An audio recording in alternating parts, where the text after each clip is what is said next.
What'd you come back with? We're waiting to come back. For We're waiting to an hear answer. an answer, yeah. All right, So I think, we're gonna have some. So I think we come up with a little bit of language here. so what I'll say is, Bradley is a private appointment, we can't reach him, and, so we're not gonna be able to get the answer to that question precisely today. So I think we've come up with a different alternative that will, meet your objectives and provide other opportunities related to funding that might become available as we go forward. We do have August redistribution and other sources, so I'll let the committee discuss the language with you. So, yeah, go Tom, So go I'll ahead. try to explain it as I think it's proposed. So 850 from maintenance, but some additional language that Anthea is working to compose right now based on the understanding that we were just discussing, that we would put a shall language in there, that shall, to the extent possible, the agency will use federal funds to draw to instead of the 850,000 for maintenance. But you'd have the 850 for maintenance, but we shall charge them with using as much as possible federal funds to not draw that from maintenance. Does that make sense? Did I say that incorrectly? Yeah. No, I think that, You'll get, they will use their efforts to get the federal, but it'll be there in case it doesn't. Which is, I think, well, I don't know. Please, yeah, we need please, comment, yeah, but amendable, but should be just an extra piece saying that also that there's no impact on the local providers, that 500,000. Yeah. Just sort of like an insurance, because I mean, that's the heart of the matter, yeah. Would you be amenable to that? I think so. Yeah. I think that's. That's why I put pages. She said it accomplishes. The goals that we wanted to, Yeah. yeah. So everybody's protected, so. Is there anything else that we got to discuss to that end? I think that was it. So we'll get a draft. Yeah, and we'll try to, we'll accept Pass the it out. connectivity. And, say that, so I think. What I think might make sense is to quickly run through the current draft so that you're all on the same page before we leave as to whether or not there are any other changes that need to be made. So Hayden, if you could pass out the big staff, and then there will definitely be an updated draft to include what I'm working on now, and Chris and Michelle can look at that before we come back with that. But I'll just run through this really quickly and point out where the changes are. Okay, so does everyone have a copy? Sure. Okay, great. So you're gonna wanna start on page 6. You'll see some gray highlighting towards the bottom. This language will stay in because it sounds like the rail trail community connectivity grants are staying in. So I just wanna make sure everyone's on the same page that that is staying in. And this is in your section 2 summary section. On page 7, just across in division 4, that number will change to be 49,645, 330,000, what you have there. That's to reflect the fact that an additional $850,000 is going to public transit. So that number is changing in accordance with your other changes.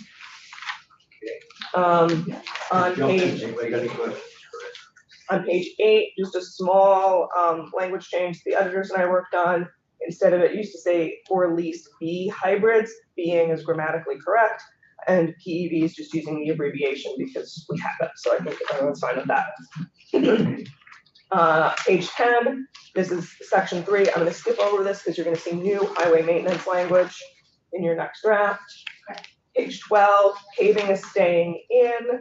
That is the big bill dependent piece.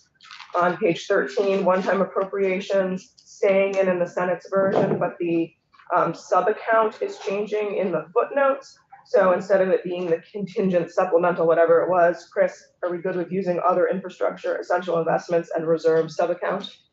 Okay, so that'll be in 2 places.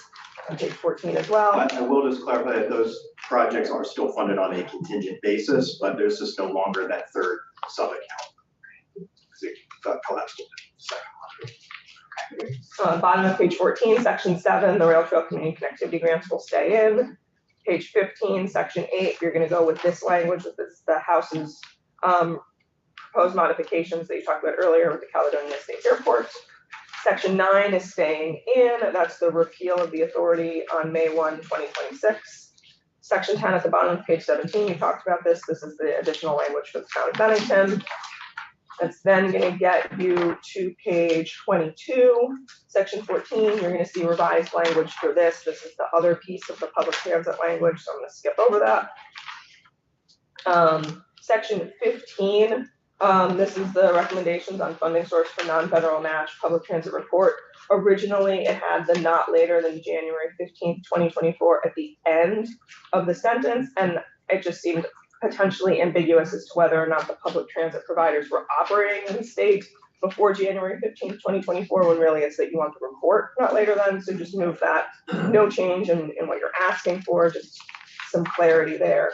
You're now gonna be able to jump all the way to page 47. Like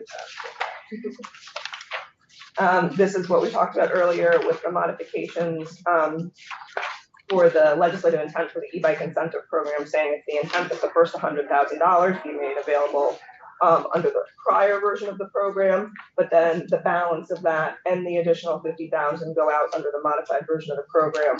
That needs to happen not later than July 1 of 2023. This is one of those sections that's going to be effective on passage.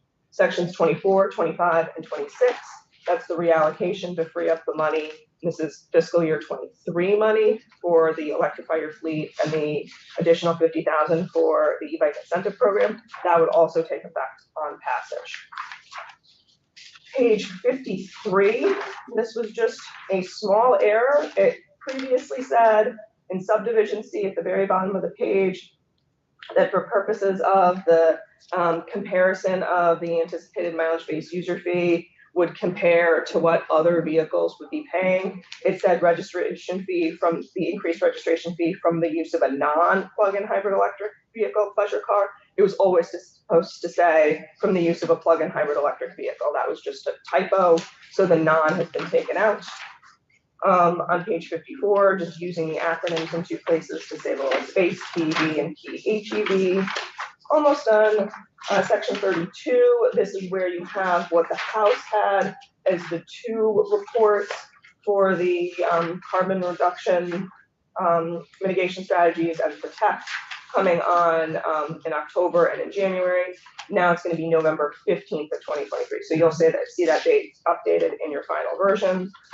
Very last piece on page 70, this is the addition of the CUI recommendation for utilizing micromobility. And then on page 71, this is where you have the few additional sections being effective on passage in subsection A. So you will be having new language for highway maintenance and public transit. They go together in the change report date of November 15th. So if there's nothing Great. else, I'm gonna go work on that language